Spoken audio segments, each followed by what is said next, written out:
Hey there everybody, this is your boy the Almighty Green Talents coming to the review of the day. Video, before I get right into the video, how about them Eagles?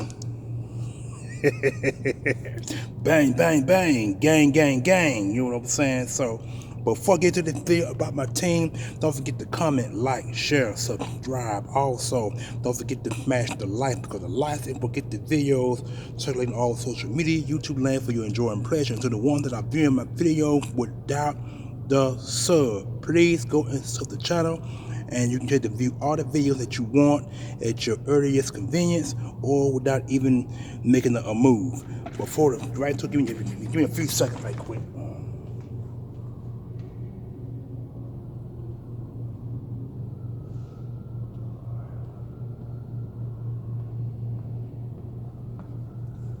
That's one thing I hate about coming to work, because the lights don't stay on very long, so that only gives me a split second to do. They probably 2 or 3 minutes to the least. But anyway, Jalen Hurts stats wasn't too impressive, but I can simply go ahead and get right into it before I get into specifics. Okay, here we go.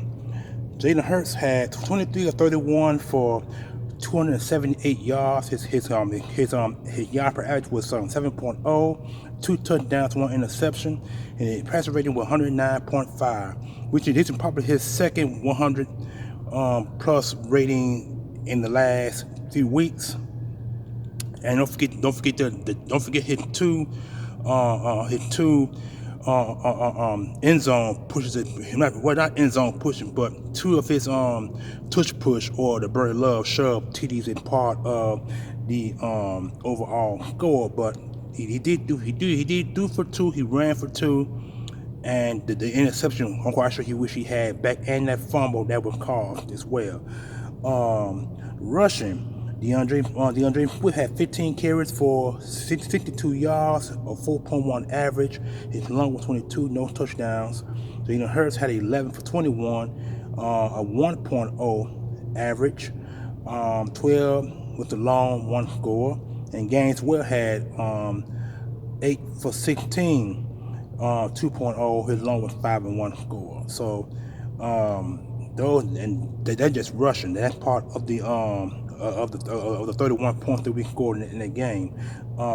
Receiving, A.J. Brown once again, 10 catches for 137 yards, 13.7 was the average, 42 was the long, and 1 touchdown. That Goddard had 5 for 77 yards, 15.4 was his average, 22 was the long, 1 score. And DeAndre Swift, not DeAndre Swift, but Devontae Smith had 4 catches for 49 yards, 12.2 was his average, 25 was the long, no score.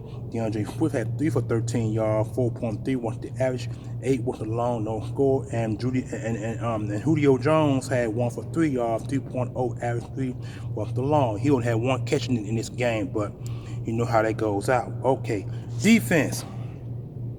Javon Edmonds had 9 tackles, 1 assist, no sack, no interception, no forced fumble. Darius Slay had 4 tackles, no assists, no sacks, 1 interception, no forced fumble. Hakeem Reddick, he only had 4 tackles in this game overall. The rest of them were just zeros. Williams had 3 tackles, 2 assists, sack, interception, forced fumble, zeros. Safety Brown had 3 total tackles, 1 assist, and sack, interception, and forced fumble, 0. Bradbury had 3 tackles, and the rest of them are zeros. Kobe Dean had 3 tackles, and the rest are zeros. Zach Cunningham had 2 tackles, the rest are zeros. Fletcher Cox had 2 tackles, 1 assist, and a half sack, who he shared with Jordan Davis. Wet had 2 tackles, no assists, 2 sacks, and the rest are zeros. Jordan Davis had 2 tackles, 2 assists, a half sack, the rest are zeros. Nicholas Morrow had 1 tackle, and the rest are zeros. The boy named Jay Scott had 1 tackle, rest are zeros. Jacoby, not Jacoby, sorry. Nolan Smith had 1 tackle, no assist, and he had that 1 sack. And Jaden Carter only had 1 tackle, so I'm not exactly sure what's going on with Jaden Carter, but he did get some initial pressures in the game. He just only had 1 tackle but no sack because he was held mostly in that game, so he didn't get many. So he didn't get many going on with him. But I'm quite sure he'll be up to full strength permanently by the game against the Commanders, which is next week's game in Washington. So it's gonna be a road game. Okay, kick return. Boston Scott did real well with the one he had for 38 yards, 38.0, 38 long, no touchdowns, and OZ had 1 return, 7 yards, 7.0. With the average 7 yards with the long, no scores, no punt return, none. Kicking, Jake Elliott was 1 for 1. Average 24.0, the long was 24, no blocks, and he extra point. He 4 extra points. Those are your 3-point kicks. Punting, Brian Mann or whatever his name is, B Man. I'm doing B Man. B Man had TOT 57 yards. Average was 57. Long was 57, no touch of the bats, and he had no punt inside the 20. So those are the statistics for yesterday's game, and I'm gonna go ahead and add a little more to this before I get off this camera. The Eagles played pretty well in this game. This is their first. I mean, I made quite a few videos on this last night, so go back and check them out if you will. The Eagles have had this is the Eagles' first 30-point plus game this year, the second one. And I want to say we scored 30 points against I want to say it was the Commanders, but I'm probably wrong. It might have been the LA Rams. It was either Rams or the Commanders. One of them games that we scored 30 plus points on. Not exactly sure which one it was, but I know that the Eagles have not had many 30-point games this season. This is their second one. And so, after what I witnessed last night, this was a complete game, but the interceptions and the fumbles caused by Hurts could have been avoided. Hurts needs to wake up. He need to start working on his ball movement. What I mean by ball movement, I mean he needs to start throwing balls out of bounds if the play is not there. This man got sacked 4 times in this game last night, 4 times, and he also had some limping situations, but they said that the limping occurred in the last week game against the New York Jets. So they hit it pretty well, like the commentator said last night. And so I'm not exactly sure what his status is going forward now, because with a leg injury or ankle injury, hold on just a minute.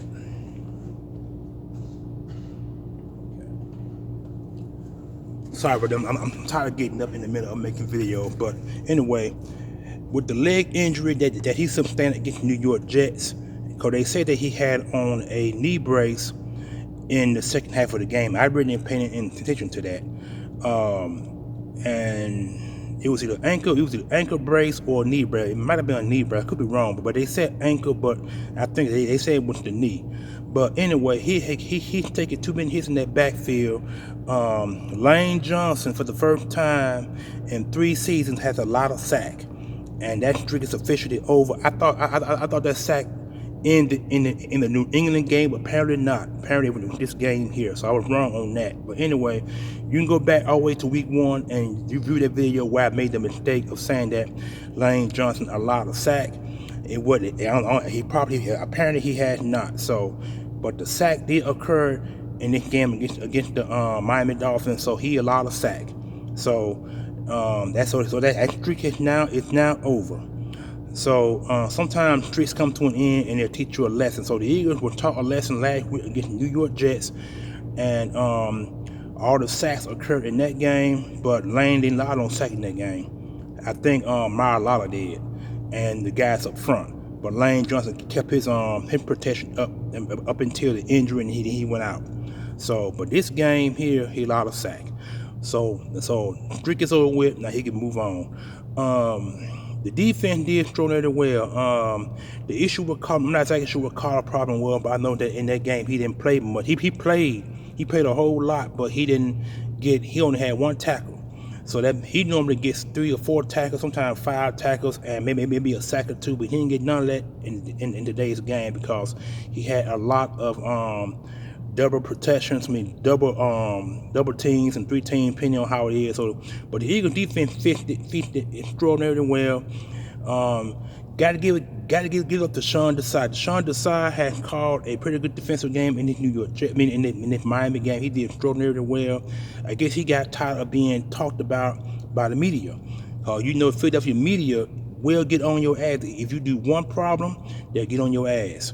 And so, last night game had me a little bit concerned. The first half had me pretty much concerned because they were going back to the same old thing, the fumbles, the interception. See, Hurts threw an interception in the first half of this game, and he fumbled in the first half of this game. And those fumbles,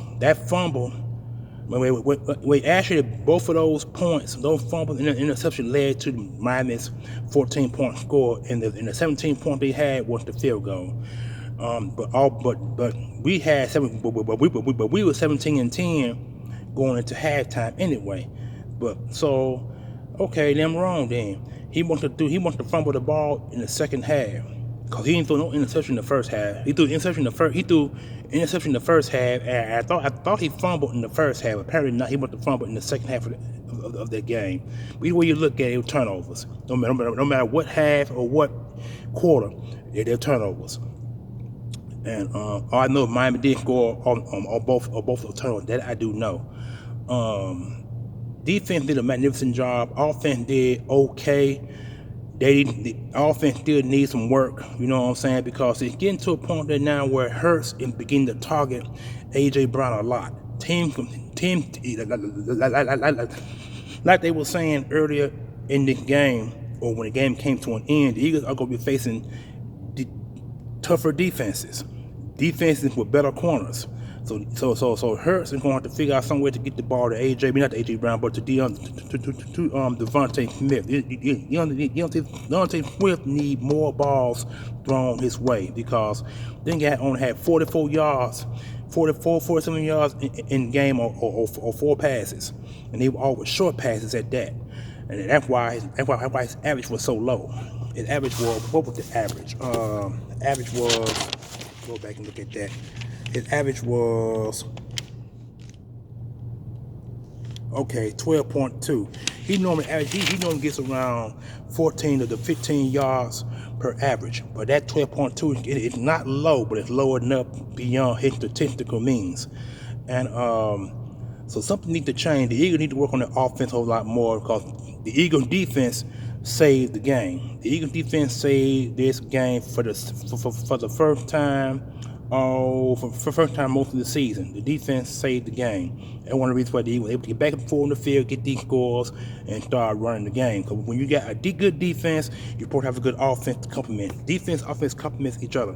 If you got a good defense and a bad offense, you're going to lose. If you got a good offense and a bad defense, you're going to lose. So you got to have both have to be cohesive, one another. Both have to stay on a page and continue to get turnovers and continue to get these three and outs, but on longer three, on second and long, third and long. That's how it needs to be. If it's 3rd and 3 and stuff like that, you ain't gonna survive. So overall, this was a very good game. The Eagles have won. They proved that they can beat some of the best, and the Miami Dolphins were one of the best teams the Eagles have played this season and have beaten. So after this game against the Washington Commanders, because Commanders are going to play us tough once again in this game here. See, the Commanders beat us last year in Philadelphia. This time we beat them in Philly. So now we got to go to Washington, where it's a hostile crowd, one of the best defenses in the league, in the Washington Commanders. Offense is pretty good. Not the best offense, but it's a good offense. So we got to play them, we got to beat them. That's the way that what it comes down to in this game. So, Brian Johnson, your play calling was suspect in the first half. You got to get better calling these plays. got to get better quality play because now we heading into the deeper stretch of the schedule, and teams are going to start picking us apart if we don't stop targeting AJ Brown. Or AJ Brown, Commander got a pretty good secondary. They got a very good secondary. So you know that guy from the Washington Commanders secondary, that dude, I forgot that cornerback name, but he's looking for another rematch against AJ Brown. He really is, because see, AJ Brown embarrassed him in the first game against them. He's looking for some payback. He really is. And I expect the commentators to actually talk about that leading to this game. I expect them to talk about that.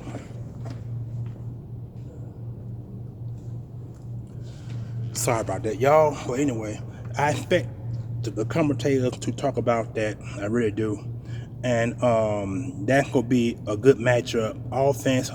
Good offense versus their good defense, and their offense against our good defense. So I'm hoping that the Eagles get some more players back from injury, because see, after we played the Washington Commanders, we played the Dallas Cowboys in Philadelphia, which is a game the Eagles should win, but the Cowboys might be favored to win the football game. But the Cowboys are weak in the secondary now because their cornerback, I forgot his name, the safety went out.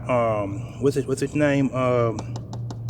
Trevon Diggs out for the rest of the season. So now the only players the Eagles can focus on is their linebackers, and especially number 11 himself. I can't think of the board name, but name number 11. You guys know who he is. The Eagles they can now focus on him. So without any further ado.